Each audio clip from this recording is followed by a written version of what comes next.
In today's video, I am going to be breaking down Austin Reaves and how he shoots the basketball. If you're looking to become a better shooter in the game, this is definitely a video that's going to help you shoot the basketball better. Really quickly, if you want to be able to shoot the ball from further away, make sure to go check out my shooting workout that is down in the description below. Now let's get down, let's check out Austin Reaves. Okay, so let's really look at his actual release really quick. Okay, so let's look at a mid-range pull-up first. When he's going up for his shot, his shoulder and elbow are in line with the basket. And something that is notable is the fact that his right hand he's a right-handed shooter, but it's more onto the right side of the ball. You can see more of the top of his hand.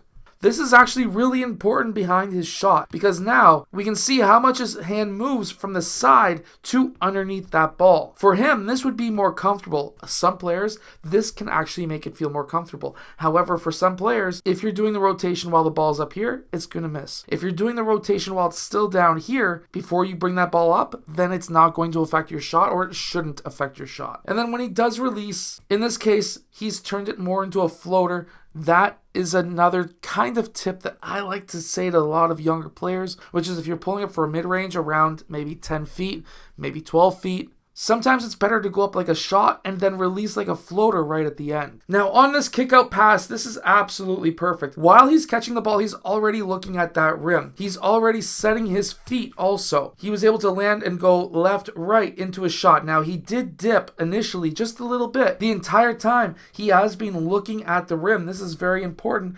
And let's watch his release. It's a two-motion shot. He brings it from his gather up to his set point, which is roughly at his right side of his forehead or just over top of his right eye. We can see a little bit of a shadow, so he may have a little bit of a gap between his palm, but there are some shooters that will not shoot with the palm off the ball. That gives them generally more control over the ball, a little bit more accurate of a shot. Players like Steph Curry shoot with no gap. His offhand is over top of the ball. Now, a lot of shooting coaches will say this hand has to be on the side, but for Austin Reaves, especially with his body being squared up to the rim, this is most likely going to be a lot more comfortable and forces him not to use that thumb as much. Even though he's still slightly got a little bit of a thumb right there, he is only shooting with one hand. That thumb releases before the actual shooting hand does. And while he has a hard wrist release, his fingers do curl. So this is a mix between a hard and soft release.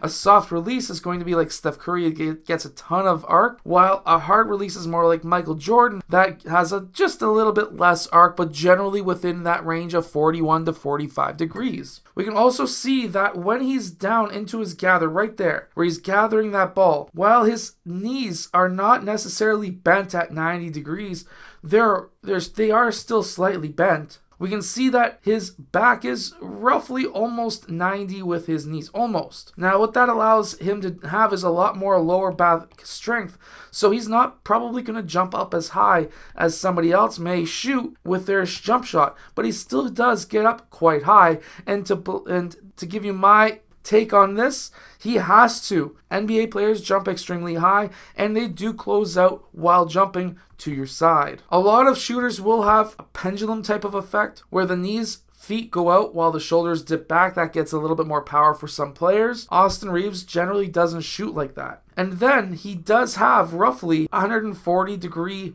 on that release on his shoulder. And you want to roughly be around 145 there anyways. That basically allows you to have the great amount of arc that you need to have. And then on the actual follow, or the downwards motion of this ball, what we're going to see is hopefully the perfect drop. The perfect drop is around 45 to about 42 degrees. So somewhere in this range is perfect. The reason being is you want to be somewhere in this range, because if you drop too hard, that's going to be a lot of gravity pressure, and if it hits that rim, it's going to bounce out. If the ball is over here and it's got no arc, that means that the rim is only this big, and it's not going to it's not going to go in as well. However, if the ball is dropping perfectly, it's going to look that big versus this big. What you need is for the ball to be around that 45 degree, which will allow that rim to still look big. However, it's not going to have too much gravity pressure to bounce off if it hits the rim. It'll have a likelihood of bouncing in. I hope that makes sense. And then coming off of a dribble handoff, watch, he takes these small little steps. He hops off his right, goes left foot, right foot, which is allowed under FIBA and NBA rules. And up here in Canada, we run FIBA. And that is how he was able to get a straight, accurate shot. Left foot, right foot. He's right-handed, right foot's in front, and then he's able to go up for that shot. I hope that these tips help you become a better shooter in basketball. If they do, hit that like button, subscribe. Make sure to go check out my